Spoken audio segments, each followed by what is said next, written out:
ನಮಸ್ಕಾರ ಫ್ರೆಂಡ್, ನಮ್ಮ channel subscribe ಆಗಿ ಹಾಗೆ ಲೈಕ್ ಮಾಡಿ ಒಂದು ಶೇರ್ ಮಾಡಿ ಫ್ರೆಂಡ್ ಗೃಹಲಕ್ಷ್ಮಿ ಯೋಜನೆ, ಈ ಮಹಿಳೆಯರ ಖಾತೆಗೆ ಗೃಹಲಕ್ಷ್ಮಿ ಯೋಜನೆ ಏನು 2,000 ರೂಪಾಯಿ ಸರ್ಕಾರ ಹಾಕೊಂಬರ್ತಾ ಇದೆ. ಒಂದು ನಿರ್ದಿಷ್ಟವಾದ ದಿನಾಂಕ ಇದು ಹಾಕೊಂಬರ್ತಾ ಇಲ್ಲ. ಫ್ರೆಂಡ್, ಏನು ಲಕ್ಷ್ಮಿ ಹೆಬ್ಬಾಳ್ಕರ್ ಅವರು ನಾವು ಹಣ ಹಾಕ್ತೀವಿ ಅಂದಾಗ ಈ ಗೃಹಲಕ್ಷ್ಮಿ ಯೋಜನೆ ಹಣ ಬ್ಯಾಂಕ್ ಖಾತೆಗೆ 1 ವಾರ ಅಥವಾ 15 ದಿನ ಬಿಟ್ಟು ಇದು ಬರುತ್ತೆ. ಮತ್ತು ಹಬ್ಬಕ್ಕೂ ಸಹ ಇದು ಹಾಕೊಂಬರ್ತಾರೆ. ಒಂದು ನಿಗದಿತ ಆದಂತಹ ಒಂದು ದಿನದಲ್ಲಿ ಈ ಗೃಹಲಕ್ಷ್ಮಿ ಯೋಜನೆ ಇಲ್ಲಿ ಬರ್ತಾ ಇಲ್ಲ ಅಂತಲೇ ಹೇಳ್ಬೋದು. ಫ್ರೆಂಡ್, ಇದು ಸರ್ಕಾರದ ಒಂದು ಇದಾಗಿರುತ್ತೆ. ಫ್ರೆಂಡ್, ಇದು ಏನು ಗೃಹಲಕ್ಷ್ಮಿ ಯೋಜನೆ ಅಡಿಯಲ್ಲಿ ನಮ್ಮ ಕಂಡಂಗೆ ಏನು ಸುಮಾರು ಒಂದು 29-28 ಕಂತಿನ ಹಣ ಜಮೆ ಮಾಡ್ಕೊಂಬರ್ತರು. ಫ್ರೆಂಡ್, ಏಪ್ರಿಲ್ ತಿಂಗಳಲ್ಲಿ ಸುಮಾರು ಸರ್ಕಾರ ಒಂದು 3 ಕಂತಿನ ಹಣ ಹಾಕಿದೆ. ಅಂದರೆ 6,000 ರೂಪಾಯಿ ಹಣ ಸರ್ಕಾರ ಇಲ್ಲಿ ಹಾಕೊಂಬರ್ತಿದೆ. ಈಗ ತಿಳಿಸೋದೇನಪ್ಪ ಅಂದರೆ, ಈ ಗೃಹಲಕ್ಷ್ಮಿ ಯೋಜನೆ ಅಡಿಯಲ್ಲಿ ಲಕ್ಷ್ಮಿ ಹೆಬ್ಬಾಳ್ಕರ್ ಅವರು ಒಂದು ಮಹಿಳೆಯರಿಗೆ ಗುಡ್ ನ್ಯೂಸ್ ಅಂತಲೇ ಕೊಟ್ಟಿದ್ದಾರೆ ಅಂತಲೇ ಹೇಳ್ಬೋದು. ಏನಪ್ಪ ಅಂದರೆ, ಸುಮಾರು 2 ಕಂತಿನ ಹಣ ಇದು ಹಾಕೊಂಬರ್ಬೇಕು. ಮಾರ್ಚ್ ತಿಂಗಳದು ಮತ್ತು ಏಪ್ರಿಲ್ ತಿಂಗಳದು ಹಣ ಇಲ್ಲಿ ಸರ್ಕಾರ ಹಾಕೊಂಬರ್ಬೇಕು. ಅಂದರೆ 30-31 ಕಂತಿನ ಹಣ ಇಲ್ಲಿ ಗೃಹಲಕ್ಷ್ಮಿ ಯೋಜನೆ ಅಡಿಯ ಮಹಿಳೆಯ ಖಾತೆಗೆ ಬ್ಯಾಂಕಿಗೆ ಜಮೆ ಮಾಡಬೇಕಾಗುತ್ತೆ. ಫ್ರೆಂಡ್, ಈಗ ಇವ್ರು ತಿಳಿಸ್ತಾ ಇರೋದು ಬೆಳಗಾವಿಯಲ್ಲಿ ಏನು ಒಂದು ಜಾತ್ರೆ ನಡೀತಾ ಇದೆ. ಬಾಟನೂರು ಗ್ರಾಮದ ಮಹಾಲಕ್ಷ್ಮಿ ದೇವಿಯ ಜಾತ್ರೆ ಮಹೋತ್ಸವ ಕಾರ್ಯಕ್ರಮದಲ್ಲಿ ಅವರು ಮಾತನಾಡಿದ್ದಾರೆ. ಗೃಹಲಕ್ಷ್ಮಿ ಯೋಜನೆ ಬಗ್ಗೆ ಅವರು ಮಾತನಾಡಿದ್ದಾರೆ. ಏನಪ್ಪ ಅಂತಂದರೆ, ಏನು ಸಮಾಜ ಕಲ್ಯಾಣ ಇಲಾಖೆಯಾದಂತಹ ಲಕ್ಷ್ಮಿ ಹೆಬ್ಬಾಳ್ಕರ್ ಅವರು ತಿಳಿಸಿರೋ ಪ್ರಕಾರ ಇನ್ನು ಏನು ಮಾರ್ಚ್ ತಿಂಗಳದು ಇನ್ನು 4-5 ದಿನದೊಳಗೆ ನಾವು ಹಣ ಮಹಿಳೆಯರ ಖಾತೆಗೆ 2,000 ರೂಪಾಯಿ ಹಣ ಜಮೆ ಮಾಡ್ತೀವಿ ಅಂತ ಇಲ್ಲಿ ತಿಳಿಸಿದ್ದಾರೆ ಏನು ಲಕ್ಷ್ಮಿ ಹೆಬ್ಬಾಳ್ಕರ್ ಅವರು. ಫ್ರೆಂಡ್, ಇನ್ನು ಮಿಕ್ಕಿದ ಏಪ್ರಿಲ್ ತಿಂಗಳದು ಇನ್ನು 8ರಿಂದ 10 ದಿನದೊಳಗೆ ನಾವು ಏಪ್ರಿಲ್ ಕಂತಿನ ಹಣ ಬಿಡುಗಡೆ ಮಾಡ್ತೀವಿ ಅಂತಲೂ ಇಲ್ಲಿ ತಿಳಿಸಿದೆ. ಈ ಸದ್ಯಕ್ಕೆ ನಿಮಗೆ ಮಾರ್ಚ್ ತಿಂಗಳಿನ ಹಣ ಇನ್ನು 4-5 ದಿನ, ಅಂದರೆ ಅವರು ತಿಳಿಸಿರೋ ಪ್ರಕಾರ 15ನೇ ತಾರೀಕು ಮೇಲೆ.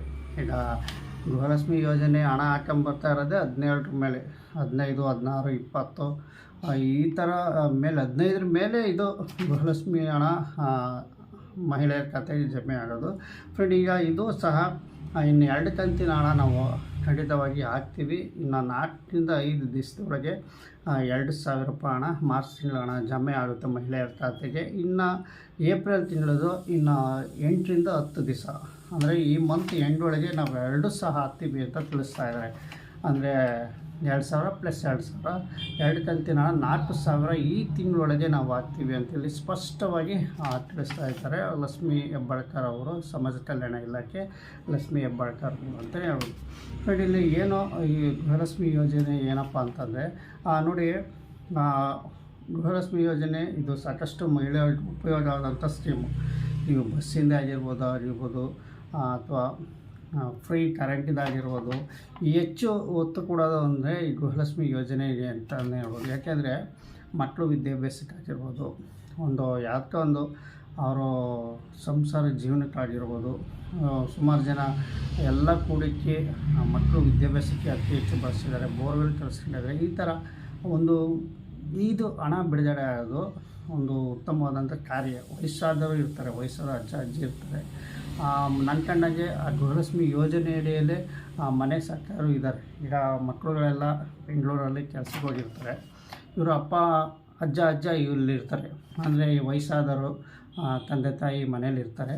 ಫ್ರೆಂಡ್, ಈ ಗೃಹಲಕ್ಷ್ಮಿ ಯೋಜನೆ ಮಹಿಳೆಯರ ಖಾತೆಗೆ 2,000 ರೂಪಾಯಿ ಹಾಕಿರೋ ಹಣ ನಿಜರು ಅವರು ಒಂದು ಫ್ಯಾಮಿಲಿ ಸಂಸಾರ ನಡ್ಕೊಂಡು ಹೋಗ್ತೈತೆ ಅಂತಲೇ ಹೇಳ್ಬೋದು. ಇದು ಸತ್ಯವಾಗಲು, ಇದು ಸುಳ್ಳಲ್ಲ. ಯಾಕೆಂದರೆ ನಾನು ಕಂಡಿರೋ ನಮ್ಮ ಊರಿನಲ್ಲಿ ಸಾಕಷ್ಟು, ಈ ನಮ್ಮ ಊರ ಅಂತಲ್ಲ, ಬೇರೆ ಬೇರೆ ಊರುಗಳಲ್ಲಾಗಲಿ ಇದು ವಯಸ್ಸಾದವ್ರಿಗೆ 2,000 ರೂಪಾಯಿ ಹಾಕಿರೋದು ಹೆಚ್ಚು.